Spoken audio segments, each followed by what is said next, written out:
Hello, this is War and Politics channel. My name is Vladislav Novikov. Today we are recording an interview with Yuriy Rashkin, host of YouTube channel Rashkin Reports and local elected official in the state of Wisconsin. Yuriy, hello. Hello, Vladislav, and greetings to all our listeners and viewers. Yes, I'm recording this interview, this conversation from the center of universe, the great state of Wisconsin. So, Finland's president suggested April 20 as a possible date to stop the war in Ukraine. And there is talk that Trump might visit Saudi Arabia in May, the place where peace talks are happening. That sounds like something big could happen soon. Do you think the war could really end that fast, or is it just talk?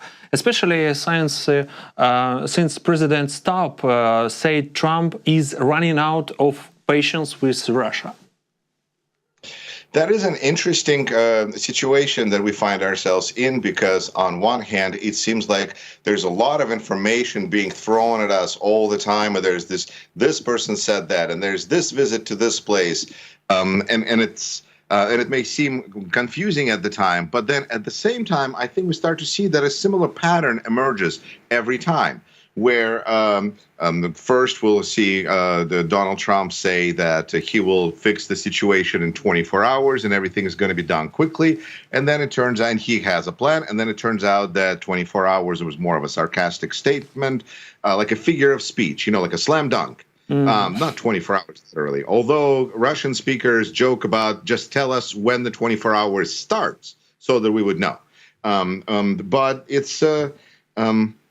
we are in a situation where there is no really end in sight if we are being open-minded and if we open our eyes.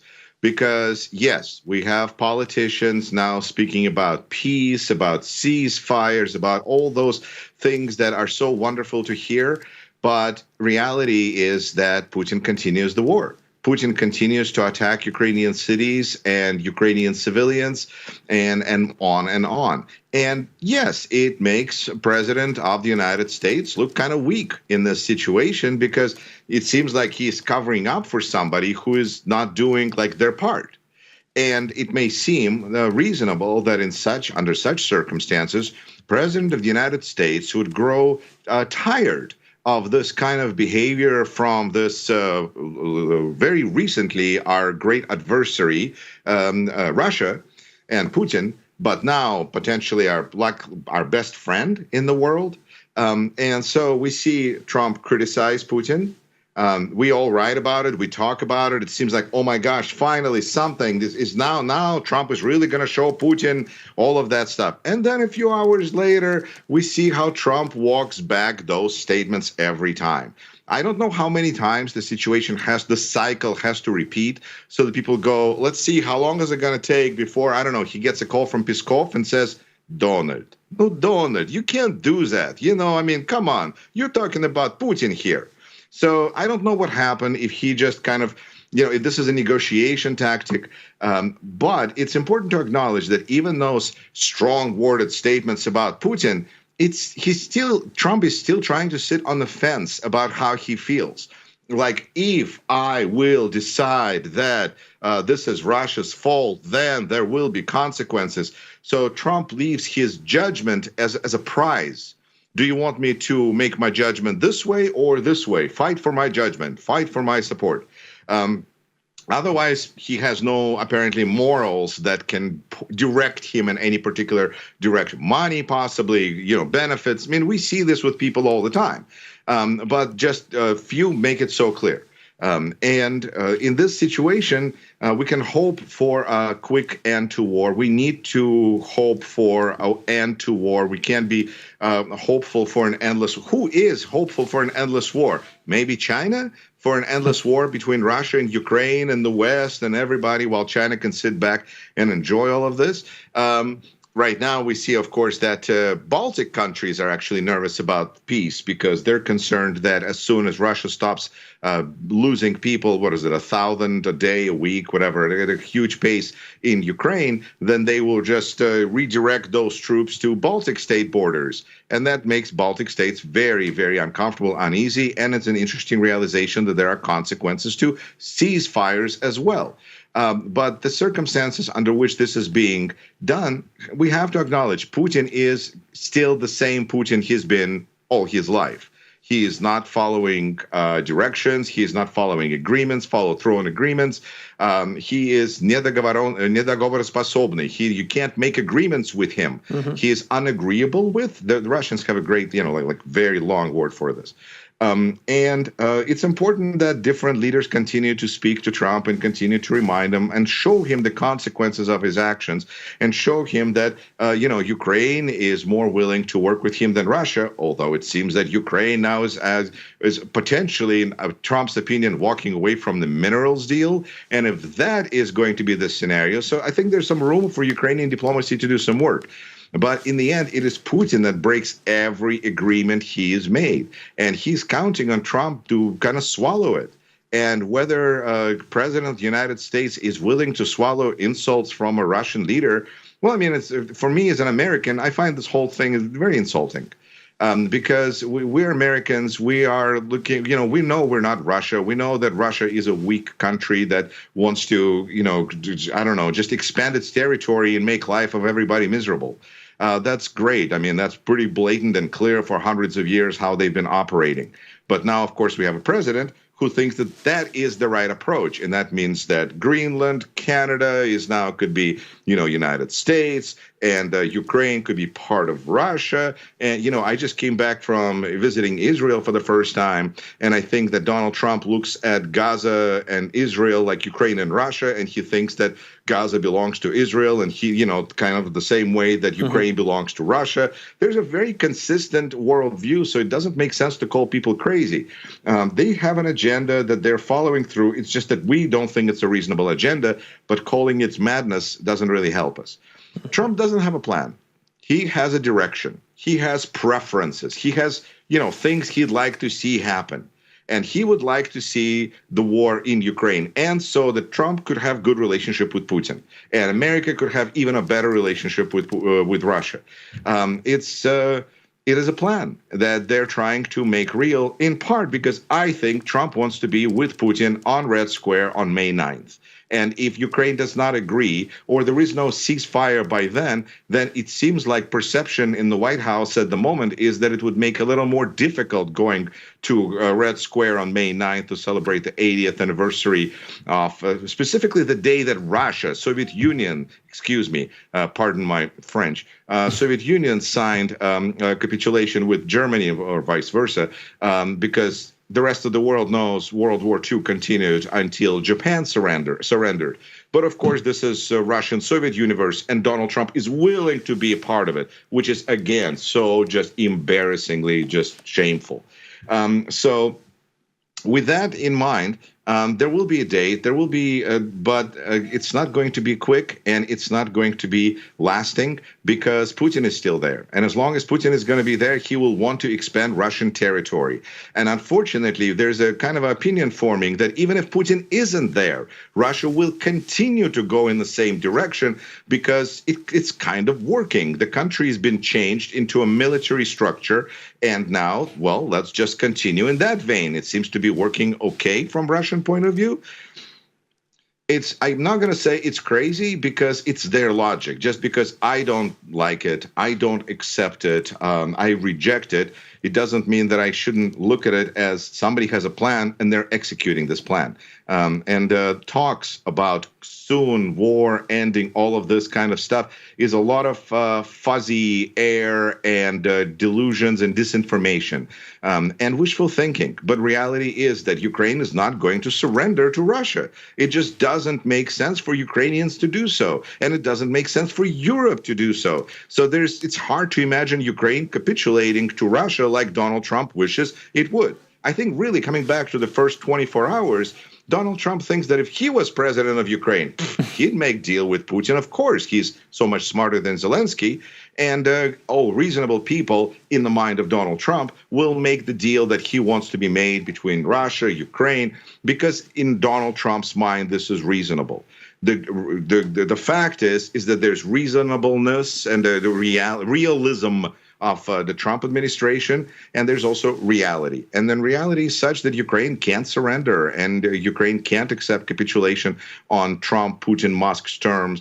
And the conversations about minerals can be right now just a ploy for time, waiting for those agreements on weapons that Biden has signed and Biden approved. Oh, evil Biden. As long as those continue, then this makes sense for Ukraine to maintain some kind of a conversation with the United States about some kind of an agreement because, well, maybe Ukraine is stalling for time. I don't know that. I think Trump is catching on to that because this is his style. You know, you delay, and now he sees that Ukraine is delaying, and he knows that, so he's not happy. But those are the facts. Mm-hmm. So, Yuri, do you think a ceasefire is even possible that soon, or we talk about years?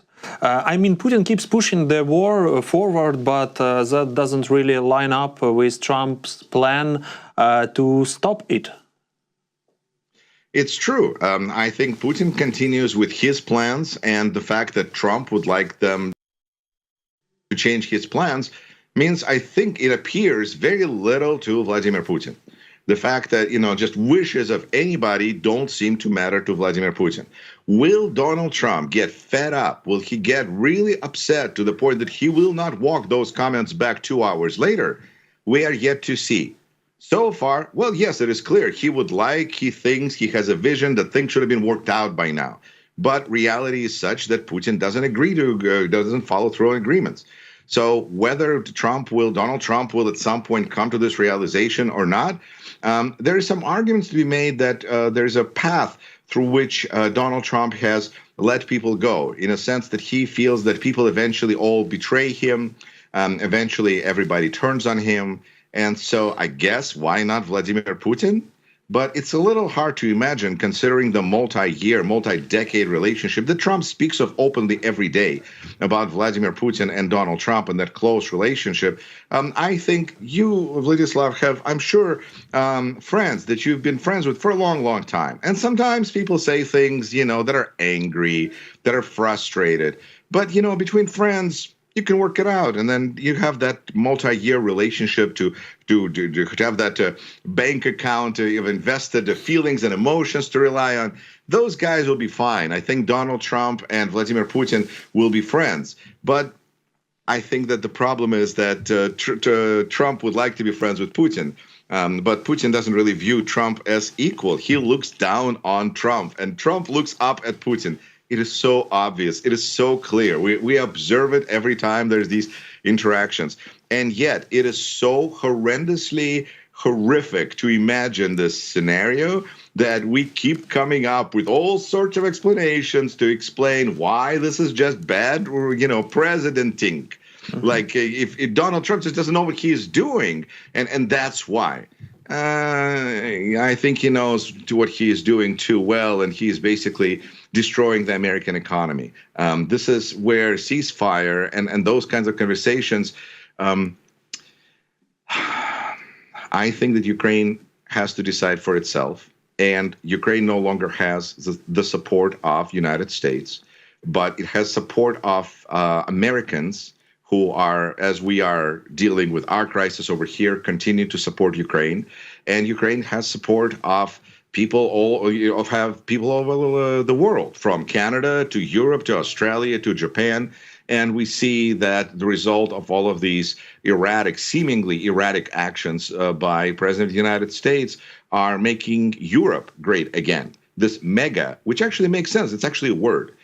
Is happening because people are seeing that dealing with the United States is difficult. And if the United States is going to go the path of Hungary, we need to acknowledge that Hungary is now Hungary. I'm sorry. They are first or second, the poorest country in the European Union. I mean, this is really just demonstration that these things don't work. what Orban, what Trump they're offering is bad idea for an average person in the nation that they supposedly serve. And as people come to this realization, of course, some get mad, some get, reaffirmed. Talking about ceasefires with how can be a ceasefire maintained with somebody that breaks. I feel like I have to answer you back with Zelensky's question from February 28th to J.D. Vance. But like, what kind of diplomacy are you talking about when Putin breaks every deal he's ever made? I think Ukrainians understand this perhaps even better than Americans. Mm-hmm. And therefore, Trump will continue to push Ukraine to peace on his terms, which is essentially capitulation or surrender. He will continue to look for ways to plunder Ukraine's natural resources. And he will continue to do what he's been doing. And Ukraine will continue to fight like it's been doing. And Europe is actually going to be helping more and more every day, as it has been doing as well. But I have one important question about emotions. Trump said he was really angry after Putin questioned Zelensky's legitimacy. That's a big shift. It looks like something went wrong between them. Do you think they had some kind of deal that's now falling apart?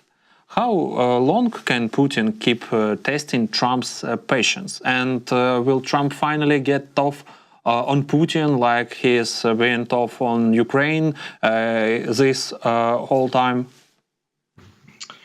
I think we should keep watching the actions instead of paying attention overwhelmingly to words. Because when we are seeing actions and there's been no new aid, no new help to Ukraine, the only thing we're negotiating right now, as I'm watching these negotiations, is about the existing help, existing aid that was already signed given under President Biden. So we're not really seeing any actions from Donald Trump that would lead us to believe that he has anything but positive feelings towards Russia and negative feelings towards Ukraine.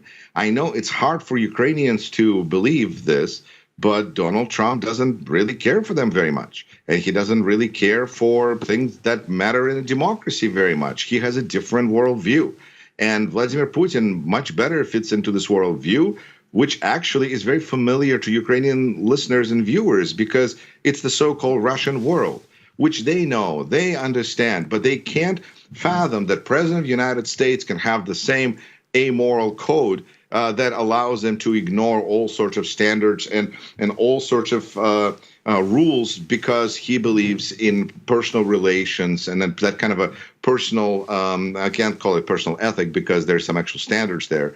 But this is on, and we see this for decades. So to expect a man of his age to start acting differently, that would be madness. I think if we expected Donald Trump to act differently from how he's been acting for almost 80 years, that we would be the ones who would be crazy because every time Donald Trump gets upset and frustrated and he so ever carefully jabs Vladimir Putin and says, "Oh, Vladimir, doesn't he understand what a difficult situation he is in? This makes me so mad." No, he doesn't understand. He feels like he's fine. Mm-hmm. And he feels like you're going to swallow it, Donald Trump. And if you're going to swallow it, then he's right. And if you're not going to swallow it, then you're going to give more military aid to Ukraine. It's so simple. And until Donald Trump decides that it makes more sense to give military aid to Ukraine, he's going to be seen as weak. And it's not about blackmail. It's not about, it's as far as like, I'm sorry, I'm going to take that back. There is blackmail, of course. I mean, look at the people we're dealing with. But it's not about the any certain videotape or anything. Really, what makes the most sense is that Vladimir Putin is the only one who clearly knows how he influenced Trump's victory. Because, when I buy ads on Facebook, it gives me a very precise breakdown of what happened and what I did. That's what they do. So Donald Trump can receive from Vladimir Putin a full list of things that would explain how and what Vladimir Putin has done to influence the election in Donald Trump's favor and to show how dependent and really illegitimate, perhaps, who knows what fears may live inside a troubled person's mind what's going to happen next. So I think there is some blackmail. But people, I think, usually try to not think of the fears but they want to think of the positives of the relationship. And of course, there are positives to a relationship between a leader of FSB and a United States president. They may not be the benefits that we may have thought before, but there are advantages. I mean, he can probably get now Trump Tower in every city. Whatever, I think that I'm sure he's been promised lots of things that are exactly what he was hoping to hear, because words are so easy to say. So Putin has a relationship with Trump that is clear, that is long-standing, that requires a certain amount of manipulation and control from Putin to kind of guide Trump in the direction that he wants him to go. But at the same time, with understanding that Donald Trump is somewhat, how do I say, hard to manage. And so I think people that think that he is that Putin is happy, that Putin is happy with the performance, I think are underestimating the volatility of Donald Trump. But then end result seems to be the at least economic and military and foreign reputation, destruction of America. That's got to make Vladimir Putin happy. Mm-hmm. And I can't ignore this next topic. Trump says he is not joking about running for third terms. And some say he could stay in power until 2037. Doesn't that remind you of someone? I mean, maybe Putin? Just saying.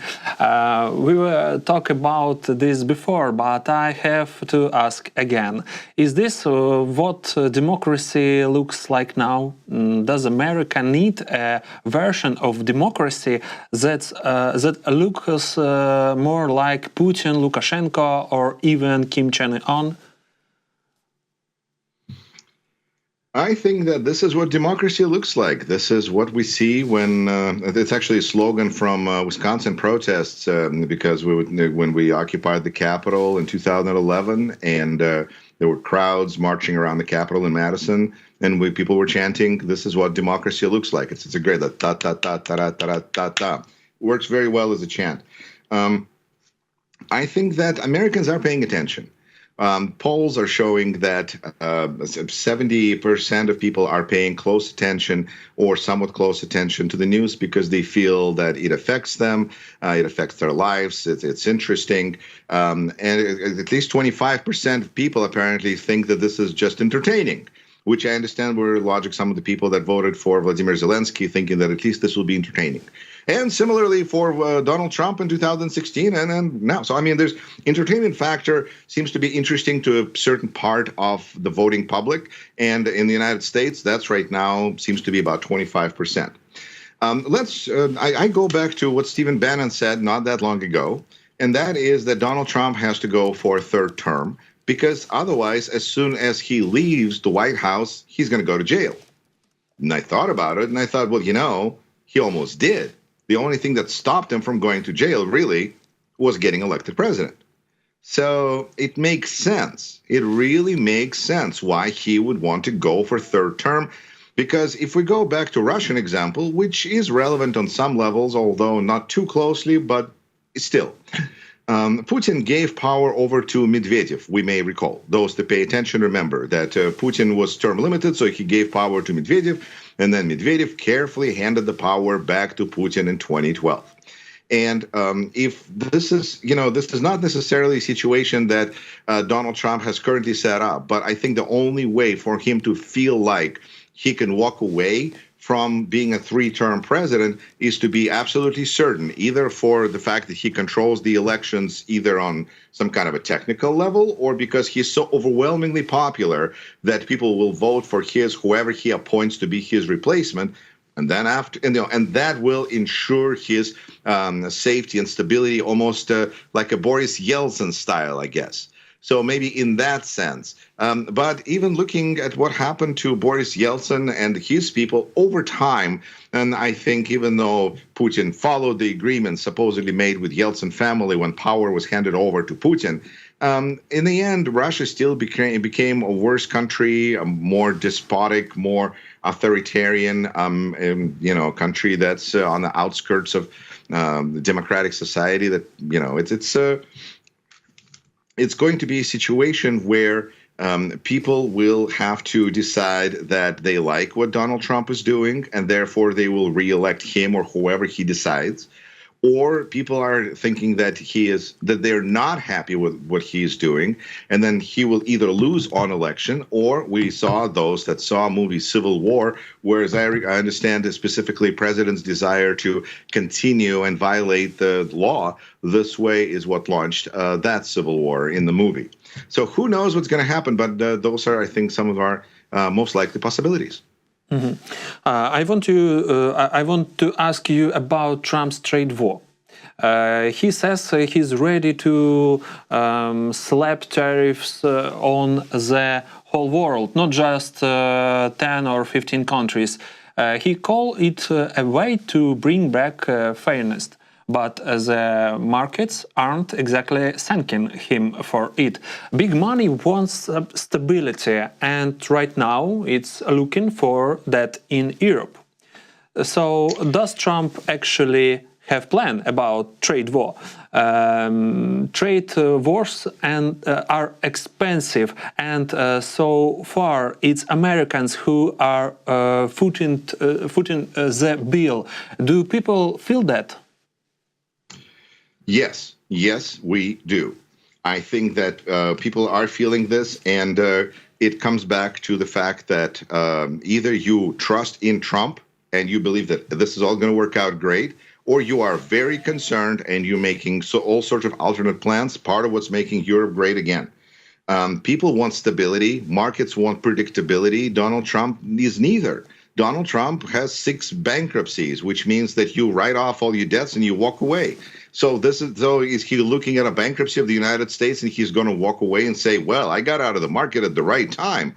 Who knows? But I think that everybody is very concerned. Markets are falling all over the world, and this is how to destroy American economy 101. It's very simple, because you just announced tariffs, and yes, you do not need tariffs you don't need Congress to vote in your support on this. You can, as a president, just announce tariffs. But because Donald Trump's specialty is bad ideas, and that's really all that's really key to know here. When we look at tariffs, we can presume that it's a bad idea, and then after looking at it for 5-10 seconds or less, we can figure out a number of ways in which it is a bad idea. Right now, it is destroying our economy, to summarize everything, because unfortunately, I have to leave you and our dear listeners until next time. And the chances that Donald Trump will come to a realization before our next conversation and realize that tariffs are a terrible idea and he's destroying American economy while making all of our enemies richer, more prosperous, and our competitors richer and more prosperous. We shall see if this will happen before our next conversation. I doubt it, but we shall discuss it next time. Yuriy, thank you for this conversation, and thanks you, viewers. Our guest was Yuriy Rashkin, host of Rashkin Report and local official from Wisconsin. Thank you for being with us. Yuriy, thank you.